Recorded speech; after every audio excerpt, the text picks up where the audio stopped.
High viewers, యాక్చువల్గా ఈ వీడియోలో చాలా అంశాలు టచ్ చేయాలి, బట్ సింపుల్గానే ఇస్తా. ఎందుకంటే ఎందుకు తొందరపడి కోయిలు ముద్దే కూర్చుంది అన్నట్టుగా అన్ని అంశాలు మనం ఎందుకు టచ్ చేయటం, కొన్నే టచ్ చేద్దాం, సందర్భానుసారంగా మీతో టచ్ చేద్దాం. ఇప్పుడు చంద్రబాబు నాయుడు గారిని మన షర్మిల గారు వెళ్ళి కలిశారు. కలవటం కాదు, శుభకార్యానికి ఆయనని ఆహ్వానించారు. ఏంటి ఆ శుభకార్యం? తన కొడుకు రాజారెడ్డి అండ్ కాబోయే కోడలు ఎవరైతే ఉన్నారో ప్రియా అట్లూరి, వీరి వివాహానికి సంబంధించి వెడ్డింగ్ కార్డు ఇచ్చి కొంతసేపు గతంలో వాళ్ళ నాన్నగారితో చంద్రబాబు గారి అనుబంధం ఎలాంటిది ఏంటి కాసేపు అలా మాట్లాడుకోవడం. అవునా? దీనికి సంబంధించి పిక్స్ బయటకు వచ్చాయి, చిత్రాలు. అసలు షర్మిల గారు కానీ చంద్రబాబు గారు అసలు ఎంత సంతోషంగా ఉన్నారు. సింపుల్గా చెప్పాలంటే నా స్నేహితుడి కూతురు అంటే నా కూతురే కదా అన్నట్టుగా చంద్రబాబు గారిలో ఆ పెద్దరికం కనిపిస్తూ ఉంది. మా నాయన ఎటు దూరమైనాడు, మీరే ఇప్పుడు నాకున్నటువంటి అండ, తండ్రితో సమానం, మీరు నా బిడ్డను ఆశీర్వదించాలి, మీరు రావాలి, నా పెళ్ళికి వచ్చారు, మా కుటుంబ సభ్యులకిలో ఒకరు అన్నట్టుగా మీరు ఉన్నారు, ఇప్పుడు వచ్చి మీ ఆశీస్సులో నా బిడ్డకు అందించాలన్నట్టుగా ఆయనతో మాట్లాడు. ఆ పిక్స్ బయటకు వచ్చాక ఆ తర్వాత బయటకు వచ్చాక కొంతమంది ఆమెను మాట్లాడారు, క్వశ్చన్స్ వేస్తారు, అవన్నీ విన్నాం. అప్పుడు ఒకటే చెప్పాం, ఇది ప్యూర్లీ మా కుటుంబానికి సంబంధించి జరుగుతున్న శుభకార్యానికి ఆయనని ఆహ్వానించడం కోసం వచ్చినది. రాజకీయాలు ఏవి మేము మాట్లాడలా. అయితే ఆయన టీడీపీలో ఉన్నా, నేను కాంగ్రెస్లో ఉన్నా, మేమున్నది ప్రజలకు సేవ చేయటానికే.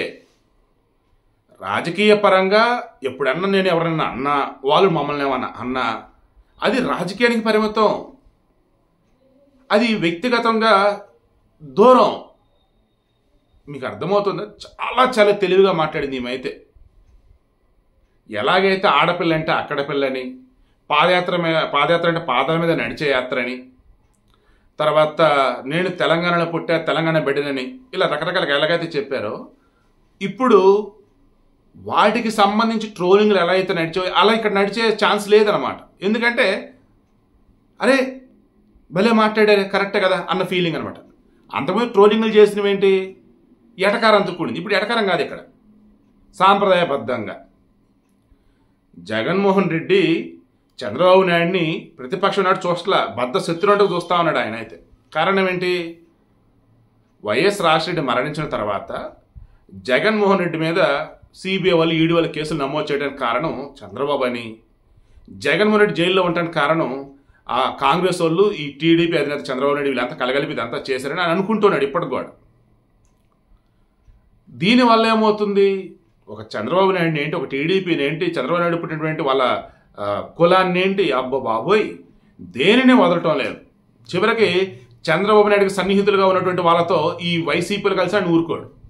అటువంటిది ఈ చంద్రబాబు నాయుడిని సాక్షాత్తు తన సొంత చెల్లి వెళ్ళి శుభకార్యానికి ఆహ్వానిస్తూ ఆశీస్సులు కోరుకుంటూ కాసేపు ఆయనతో మాట్లాడుతున్నటువంటి విధానం కనుక చూసినట్లయితే ఐఆమ్ షూర్ జగన్మోహన్ రెడ్డి లోన మానసికంగా పాపం ఖచ్చితంగా రగిలిపోతున్నాడన్న వాడు పెద్ద పదం ఏమో నాకు తెలియదు కానీ, బట్ బాగా బాధపడటం అయితే చేసి ఉంటాడు. అదంతా ఒక ఎత్తు అయితే పచ్చపార్టీ పచ్చ మీడియా అని పదే పచ్చని యూజ్ చేస్తూ ఉంటారు. ఎవరు? నాన్ టీడీపీ వాళ్ళు, ముఖ్యంగా వైసీపీ వాళ్ళు. ఇప్పుడు ఈమె ఏం చేసింది, చంద్రబాబు కలవడానికి వెళ్ళినప్పుడు పసుపు పచ్చ చీర కట్టుకుంది, పసుపు పచ్చ బోకే.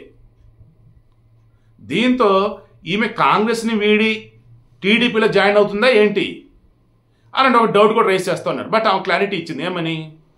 నేను కాంగ్రెస్ కార్యకర్తని, ఆయన టీడీపీ అధినేత, మా నాన్నగారి కోరిక ఏంటి, రాహుల్ గాంధీని ప్రధాని చేయాలని, కాంగ్రెస్ వల్ల ఈ దేశం బాగుపడుతుంది, నేను కాంగ్రెస్ వల్ల నాకు ఏ పని అప్పచెప్పినా నేను దానిని ఫుల్ఫిల్ చేస్తా అని చెప్పేసి ఆమంది.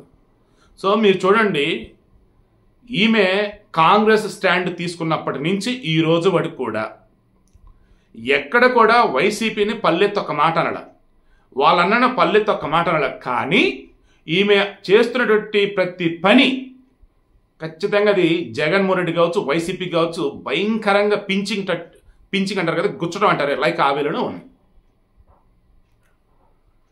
ఇప్పుడు జగన్మోహన్ రెడ్డితో ఆమె వెళ్ళి శుభకార్యాన్ని పిలవడానికి వెళ్ళి చూసారు ఆ ఒక్క చిత్రం తప్ప మిగతా ఎవరైనా కలిసినా ఆ పిక్స్ బయటకు వస్తున్నాయి. ఇదిగో పలానా వారిని కలిసింది, వారి కొడుకు పెళ్లికి ఆహ్వానించింది, రేపు 18వ తారీఖు జనవరి 18 ఏమో ఎంగేజ్మెంట్, రేపు ఫిబ్రవరి 17 ఏమో పెళ్ళి అని చెప్పేసి. బట్ ఒక జగన్మోహన్ రెడ్డితో మరి ఆమె ఎంతసేపు కూర్చున్నారు, ఎంతసేపు మాట్లాడారని మనకు తెలియదు. రకరకాలుగా వార్తలు వస్తూ ఉన్నాయి. ఆమె కలుస్తానంటే జగన్ వద్దన్నాడని, లేదు అట్టయితే నేను వెడ్డింగ్ కార్డు బయట వాచ్మెన్కి ఇచ్చేస్తానని ఆమె అంటే, సరే సరే రేపు రమ్మని అన్నాడని, ఆ లోపల వచ్చేసి ఆయన కూడా తీసుకోలేదని, వాళ్ళ ఇంట్లో ఆవిడ వాళ్ళ ఉదయం తీసుకుందని, ఇలా రకరకాల వార్తలు ఏవో వస్తున్నాయి బయటికి. సో మనకు తెలియదు అవన్నీ కూడా. వాళ్ళిద్దరు కలిసి చక్కగా అన్న చెల్లెళ్ళు సంతోషం గతంలో దిగిన ఎన్నో పిక్స్ ఉన్నాయి. అలా ఈ వివాహ కార్యక్రమానికి సంబంధించి కూడా అన్నయ్య రాని పిలవడానికి వచ్చినప్పుడు నా మెన్నరుడు పెళ్ళే కదమ్మా, సంతోషం వస్తానమ్మా అని చెప్పేసి ఆయన అన్నట్టు ఒక చిన్న చిత్రం కనుక బయటకు వచ్చుంటే ఎంత బాగుండేది. బట్ మొన్న కలిశారు వీళ్ళు అని చెప్పేసి ఏదో పాత పిక్ వైరల్ చేస్తున్నారు. అరే పాత్ర బాబు మా తెలుసు బాబు అని చెప్పేసి మరికొంతమంది. సో ఇప్పుడేంటి, చంద్రబాబు గారు మాట ఇచ్చారు అని చెప్పేసి షర్మిల అన్నది హైలైట్ చేస్తున్నారు అంతా కూడా. ఏమైనా మాట ఇచ్చాడు? అమ్మా, వైఎస్ రాజశేఖర రెడ్డి నా ప్రాణ స్నేహితుడమ్మ. కాంగ్రెస్లో ఉన్నప్పుడు మేమిద్దరు ఒక పల్లెంలో అన్నం తిన్నటువంటి వాళ్ళం అమ్మ. ఆ తర్వాత నేను టీడీపీలోకి వచ్చాను, ఆయన కాంగ్రెస్లోనే ఉన్నాడు. నేను ముఖ్యమంత్రి అయ్యా, ఆయన ముఖ్యమంత్రి అయ్యారు. రాజకీయ పరంగా మేము ఎన్ని మాటలు అనుకోవచ్చమ్మా, కానీ వ్యక్తిగతంగా అన్నప్పుడు మన కుటుంబాలు చాలా దగ్గర సంబంధం ఉన్నటువంటి అమ్మ. కాబట్టి నేను నా మనవడి పెళ్లి జరుగుతుందన్న సంతోషంలో నేను వస్తాను, ఆశీర్వదిస్తానమ్మా అని చెప్పేసి మాట ఇచ్చారు. అని ఖచ్చితంగా వస్తారు అని చెప్పేసి అన్న. సో ఇక్కడ ఆమె ఎవరైనా కలిసినప్పుడు కూడా అంతా సంతోషం వ్యక్తం చేస్తూ పిక్చర్స్ బయటకు వస్తున్నాయి. ఒక్క జగన్మోహన్ రెడ్డి తప్ప అనుకున్న మూమెంట్లో నాకు మాట ఇచ్చారు చంద్రబాబు గారు, ఆయన వస్తారు, ఆయన బ్లెస్సింగ్స్ నా బిడ్డకు కావాలన్నటువంటి విధానం ఏదైతే ఉందో ఇండైరెక్ట్గా ఒక వైసీపీలు గిల్లగిల్లలాడిపోతున్నారు. ఎందుకంటే మన రేవంత్ రెడ్డి గారితో మన రాధాకృష్ణ గారి ఇంటర్వ్యూ జరిగింది కదా, అందులో రేవంత్ రెడ్డి గారు ఎంపీ పదవికి రిజైన్ చేసి ఇక్కడ ముఖ్యమంత్రి అయిపోయినారు. కాబట్టి ఇలా వస్తున్న మూమెంట్లో అక్కడ ఢిల్లీలో తెలిసినటువంటి సన్నిహితులకి ఒక చిన్న పార్టీ లాగిస్తే దానికి వైసీపీ నుంచి ఓ ఎంపీ వెళ్ళాడని, దాంతో అది తట్టుకోలేక జగన్మోహన్ రెడ్డి వెళ్ళి రేవంత్ రెడ్డిని టికెట్ అడుగు అని అన్నాడని, నేను నీకు టికెట్ ఇవ్వనని అన్నాడని ఆ ఇంటర్వ్యూలో అన్నారు. అప్పుడు రేవంత్ రెడ్డి అన్న నవ్వుతూ, నాదేం పోయి ఏపీలో 25 ఎంపీలు ఉన్నాయి, సో హ్యాపీగా నేను ఇస్తానని చెప్పేసి ఆయన అన్నాడు.